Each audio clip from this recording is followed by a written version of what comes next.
Hey everyone, thank you so much for coming back, and I'm so excited to have you on this, which kind of feels like the first official episode of the Making of Kaleidoscope, because the last one was the intro, it was the announcement, and now we're gonna dive right into all of the steps that we need to take in order to make a movie.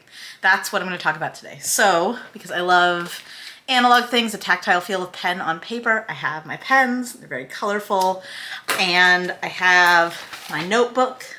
There's flamingos on the cover. I do love flamingos. I didn't realize this when I chose this notebook, or like even when I chose it to record, but I'm remembering right now I have this flamingo lamp that I bought on clearance at Target for like $5, and it was for set dressing for interrobang, and now it's kind of appeared in everything I've ever made, and I think for consistency's sake I need to go get it, so hold on one sec. Alright, I'm back. Here's the flamingo. Very cute. You can't quite tell how bright and pink it gets because this is Southern California and our sun does not set until like 8 p.m. in the summer, and it's like 7:30 now. So we'll put them in the window, or her or them. I don't know what gender my flamingo identifies as. But they'll be hanging out over here. And now, got the pen, and let's start laying out these steps that we're gonna take in order to make a movie.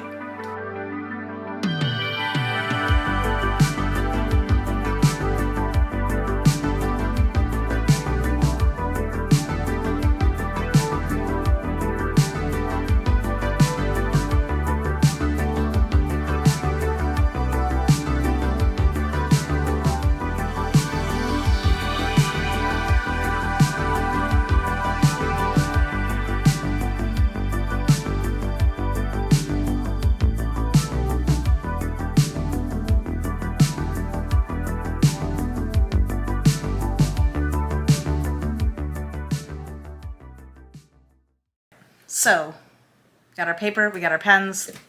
Let's break down these steps. So there's 3 steps that people think of the most when they think about making a movie. There's pre-production, production, and then post-production. So let's write those down.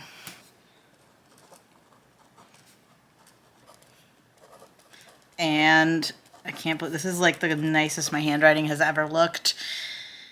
Probably because I know it needs to be legible. And so here are the 3 steps. These are the 3 basic steps. For me, pre-production are all the things that you do when you're ready to shoot the film. So you hire your crew, you cast everyone, you get a budget created, you finance the project. All the things that you do once you have a script and are ready to shoot. And we don't have a script yet, we just have an idea. So we're going to write down at the top, writing the script, because that is really step 1. Adding an exclamation point here because I love writing.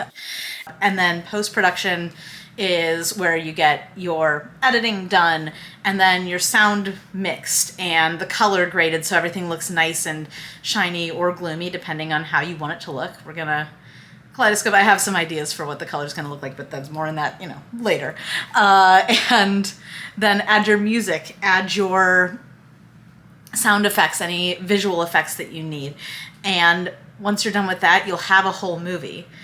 But you're not necessarily going to have anyone care about it if there's no way for people to see it. So because we're going from idea to premiere, there's a step beyond post-production, and that is distribution. So a way of putting it out there, and that could be, theatrical, it could be streaming. We're gonna look for distribution. That's the bottom line, distribution. Dang, that was loud. You have a distributor, and then even if you have distribution, it doesn't really matter without marketing, because people can, organically discover things, but there's so much content out right these days that you're not going to be able to, it would take a lot for someone to just organically blow up their own movie. You need distribution, you need marketing. So these 5 steps: writing the script, pre-production, production, post-production, and distribution and marketing. And now let's break down the steps within the steps. Let's start with, we're gonna change pens first so that everything's clear. Got an orange pen right here. Let's see if you'll focus on that. No, oh, there we go. All right, nice focus. Focus on this orange pen. Now back on me, great. And we're gonna talk about directing my electronics, my robot servant. I'm gonna talk about writing the script. So there are 3 stages to writing a script. It is not that simple. Well, it's not that easy. It's just that simple. And these stages have multiple parts, and we'll get to all of that. And that's the first thing we're doing in this show. The first thing I'm doing. You're just watching me do it, which is probably easier. And so I'm going to write down those, and then we'll break them down. So first is pre-writing, which is what I am going to talk about next week. Second step is writing, or it's what I like to call drafting as well, because this whole thing is writing. From pre-writing, all 3 stages are writing, but this is drafting. This is just getting the words on paper. So writing / drafting. And then finally is rewriting.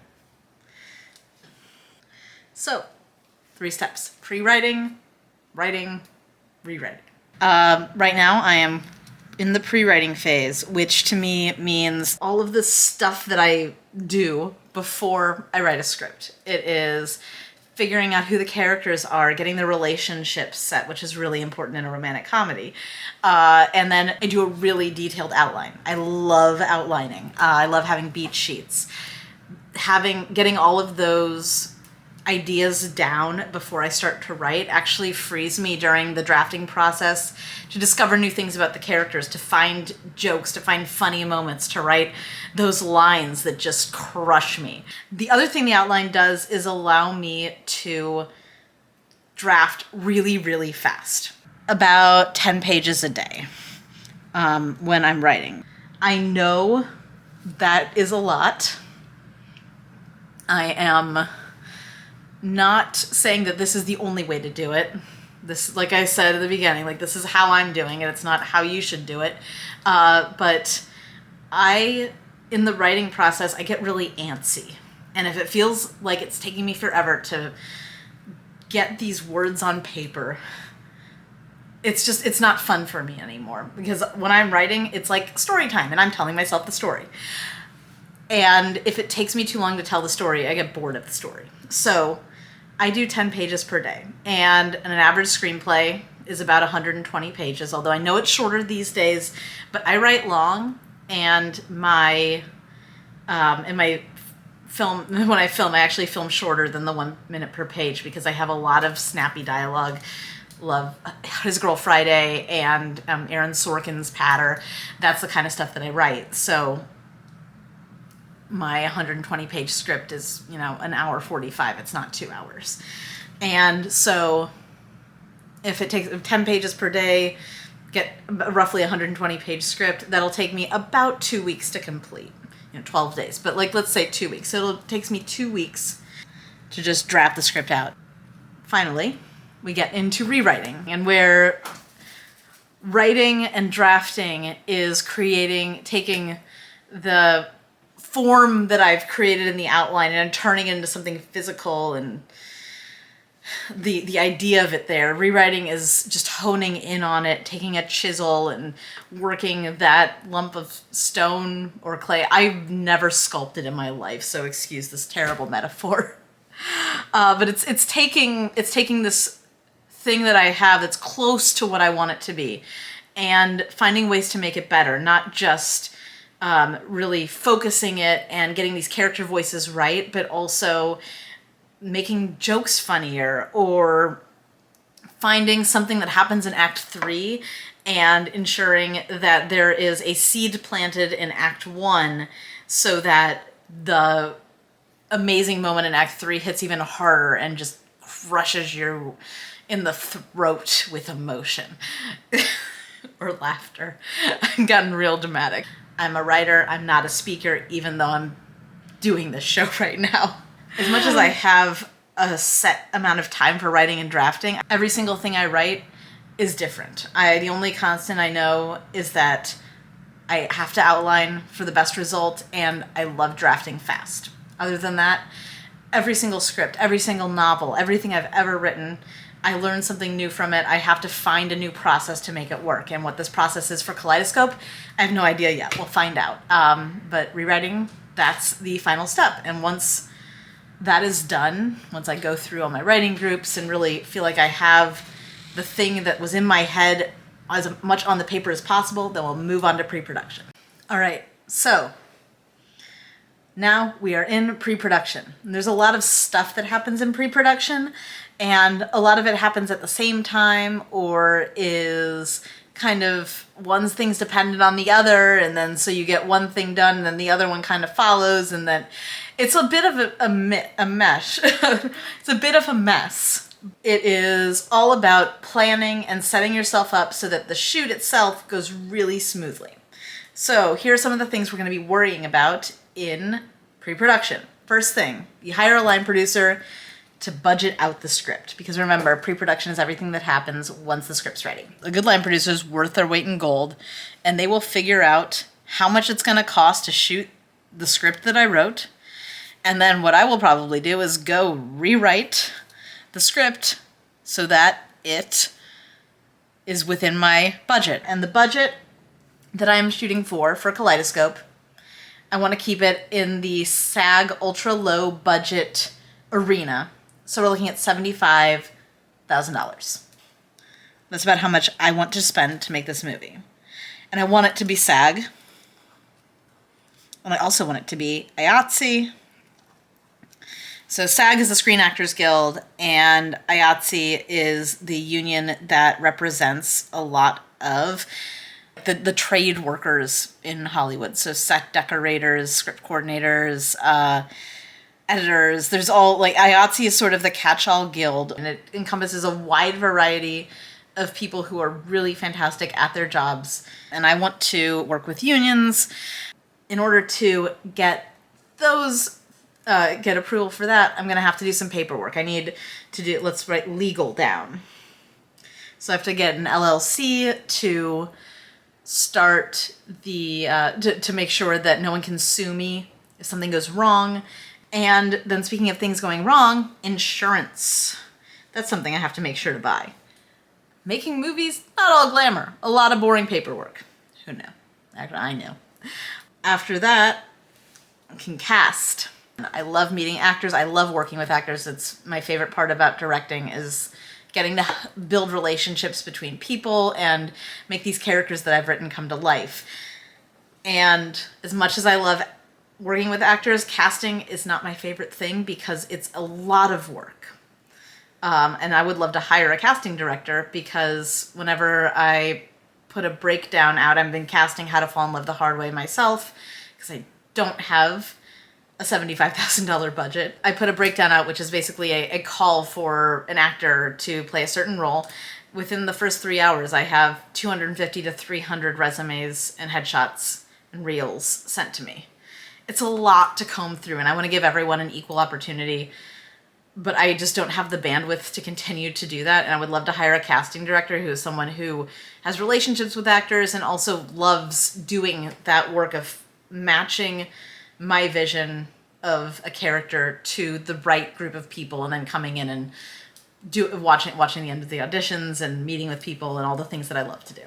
So casting. And with all of this talk of, casting and then IATSE and the unions, we need to hire HODs, which are heads of department. So it's people like a cinematographer, a costume designer, an art director, production designer, people who are in charge of various things on film sets, various departments, and who help to tell the story of the film in their own way. So a great production designer will be able to create a space that a character lives and tell you things about that character.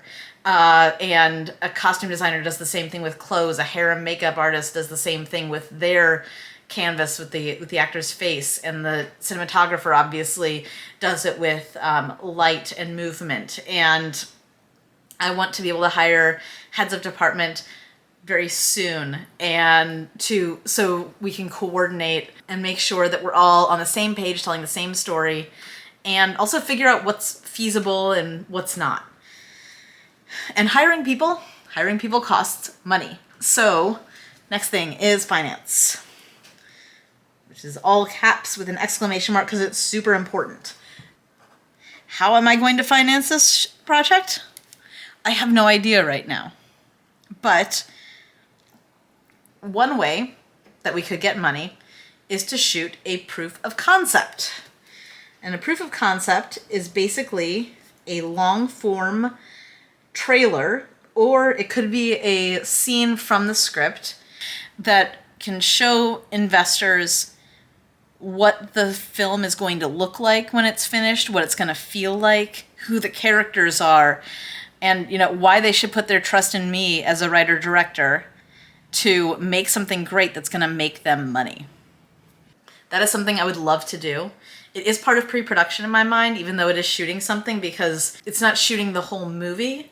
It's shooting it's shooting a part of it in order to make the whole movie. It's a marketing tool, honestly. Once we're done with all of the proof of concept, when we get that financier, cast everyone, hire people, get the locations, one thing's left.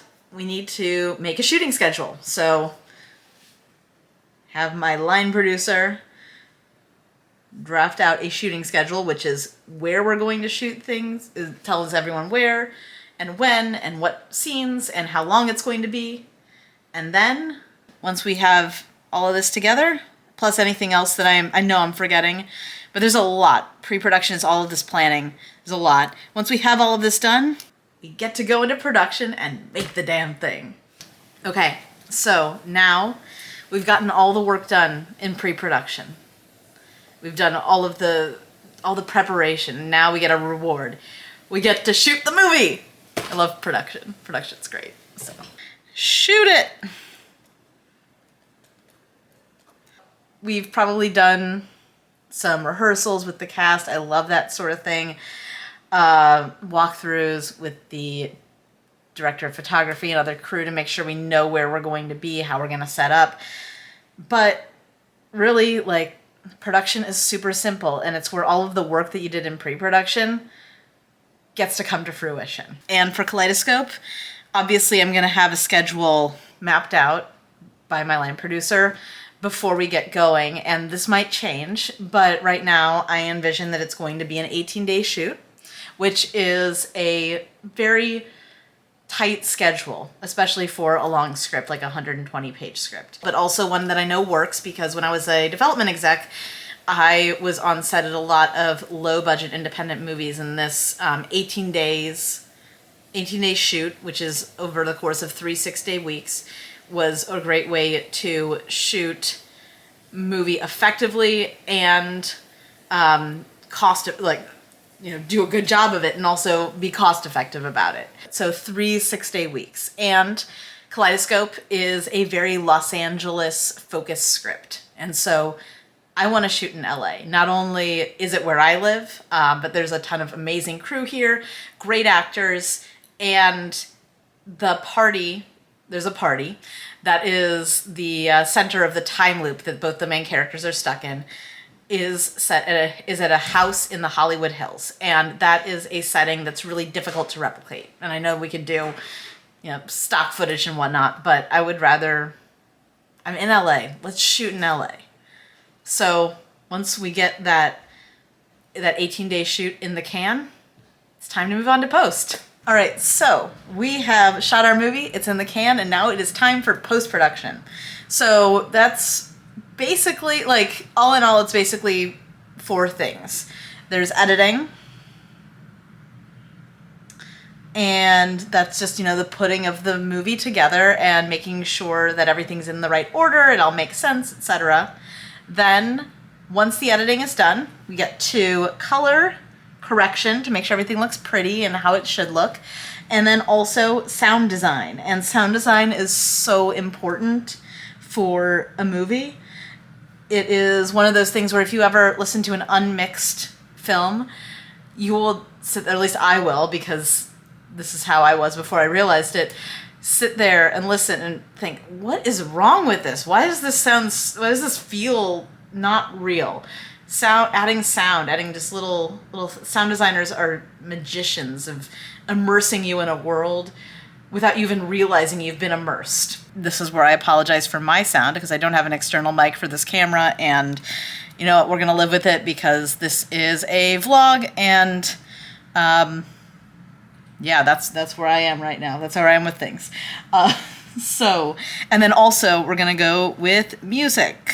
Soundtrack or score, all of that gets added in. And another part of post is making sure that everything makes sense. So we'll have test screenings. And so that's a time, also called friends and family screenings. And that is a time where people who are not as close to the movie as I am or as the crew are can come in and say, here's what's working, here's what's not. I don't understand this. I would really like more of that. And then once all of these things are done and we go back to, do a test screen after editing, see what needs to be fixed. Back and forth, get the color and the sound done, get the music added. Then also titles, credits, maybe there'll be some visual effects, but really for a show this small, as far as budget goes, probably not much of that. And then once all that's ready, it's marketing and distribution time. We get to show it to people. Now that our film is completely made, we're done with post, it's time to move on to distribution and marketing. And distribution and marketing is basically a giant question mark. This is a weird looking question mark. All right. And the reason it's a giant question mark is because distribution and marketing can distribution at least, we'll get to marketing in a minute. Distribution can be part of the filmmaking process at pretty much any time.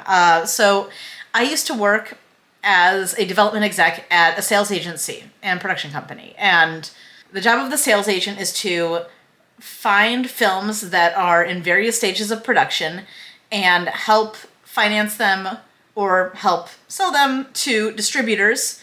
They're a middleman between filmmakers and distributors. And it can be a crucial piece of the distribution and finance puzzle. At that company, I was always looking for new projects by new talent that could be done cheaply and would fill a void in our slate and be something that distributors who we knew and worked with were looking for. However, life is not necessarily always that easy, and for a variety of reasons, I'm not sure if I want to go with a sales agent. Again, talking way too soon here, but I told you I'd give you the whole piece, the whole puzzle. I told you I'd give you the whole puzzle. So one possibility is the sales agent and production company. Another possibility is going for full-on indie distribution and doing an aggregator. And an aggregator is a company that will take delivery of a film when it's finished. So you send them your film and they will make sure that you can post it on all of the places where you could possibly sell it, like iTunes and Amazon Prime, although Amazon Prime is shifting in terms of what types of films it's currently accepting. So that might be a little dicey, but they'll be able to put it in places where people can buy it. And another way to do this full-on independent film distribution strategy is to do an independent theatrical run. It can be really difficult, and it can also be really rewarding. It's definitely a possibility. There's a fantastic YouTube series, which I'll link down in the description, that is called the Joyful Vampire Tour. And it's about the Joyful Vampire Tour. Which is a cross-country RV road trip that filmmakers took their film, a romantic comedy actually, about a vampire and a CPA called Bite Me, across the country. They showed it in theaters all around the continental United States. They did a whole series right here on YouTube where they distributed their film fully independently fully on their own. And they talked about the drawbacks of it and the ways that they did it and what worked, what didn't. It's really fantastic. It's a great masterclass in distribution, and it's also really interesting in general. So if you're interested in what I'm doing, I'm sure you'll like their series. So again, I'll link it in the description. You can read about it. But that's one way of doing independent theatrical distribution, is just kind of DIYing it. And then there's selling after the fact to some more familiar players like a Netflix, a Hulu, streamers. Well, that would be amazing. The best way to get there is to do a festival run or press screenings and get some notice before we're even released. I love festivals. I'm doing a festival right now with Interrobang, my short form comedy anthology.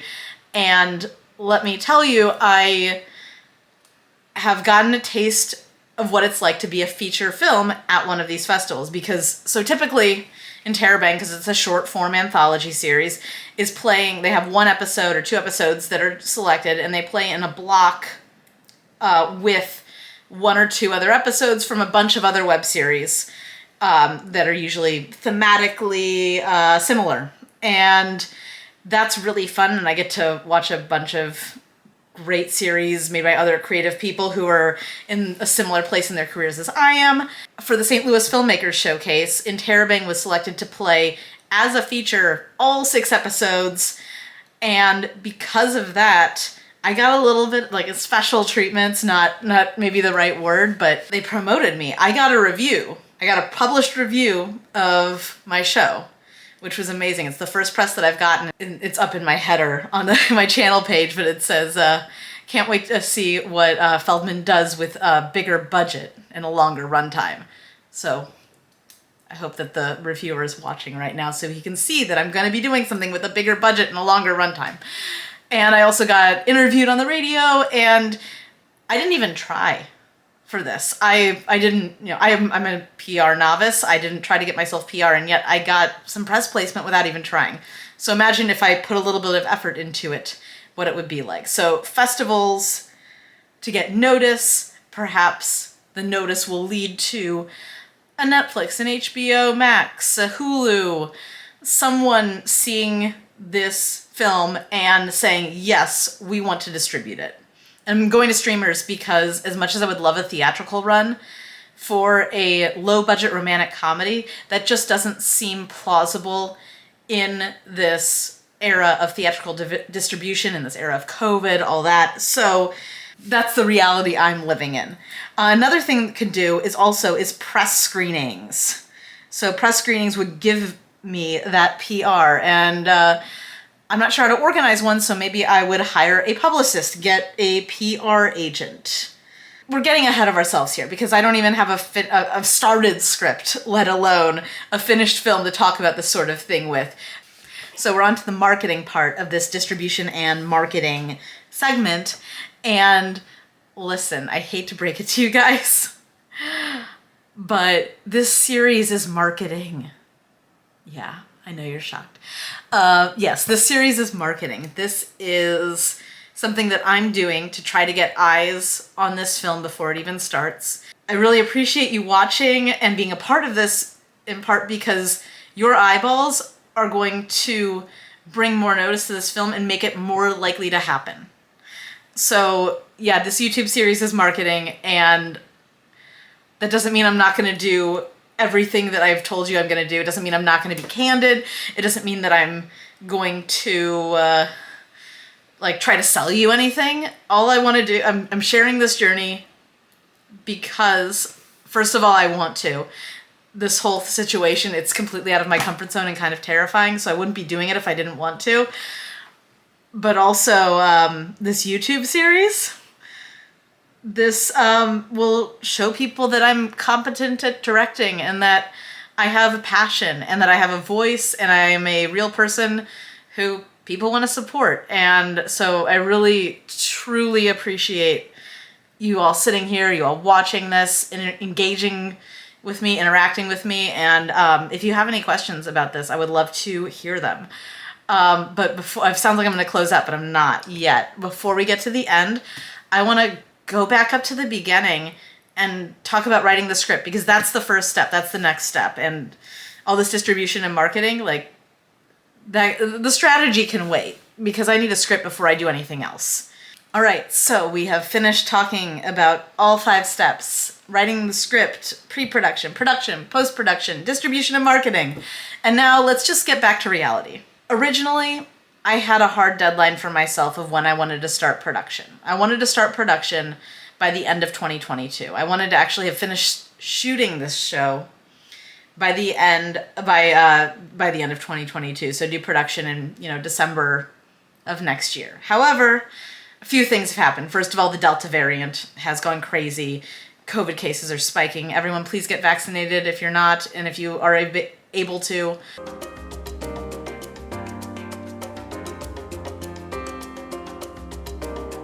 And also, I'm real busy. I have the festival run for Interrobang that I'm in the middle of. And I'm also finishing recording How to Fall in Love the Hard Way. We're recording episode 7 of 10 this weekend. I'm going to be finishing recording episode 10 in November. And I also am still editing these shows, because I'm a one-woman band for How to Fall in Love the Hard Way. I'm in the middle of editing episode 2 still.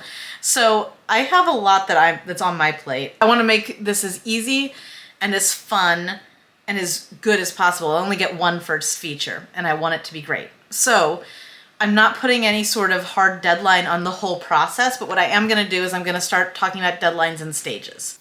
Writing the script, that's where the first deadline's going to be. I can draft really quickly, like I said, 10 pages a day, and for a 120-page script, be roughly 2 weeks to do that. And despite everything that I'm doing, I think, because I'm starting to pre-write for Kaleidoscope now, I think that having a draft of the script, first draft, no rewriting, just the draft, a realistic goal for that would be December 31st, 2021. Well, it's almost a palindrome. I mean, I know, anyway. By 12/31/21, I'm going to have my rough draft.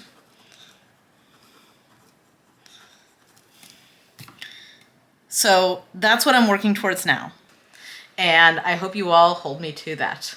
All right, guys, so that is it for this week. And next week, I'm going to be talking all about writing, because 12/31/21 is coming up. And so I have a lot of pre-writing to do if I'm going to be getting that outline set and ready for me to take off and spend December writing a draft of the script. Thank you again so much for all your likes, subscribes, and comments on the last video.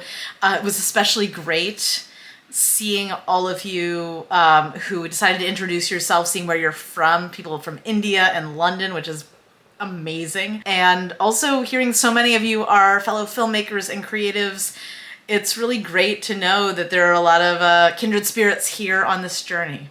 So please, if you haven't subscribed, if you enjoyed this video, please subscribe, please like it. Would love to get more visibility on this project because of all the, the PR and the marketing and stuff that I was talking about, but also because it's really nice to know that I am talking to people who care about these sorts of creative endeavors and who have the same questions I do.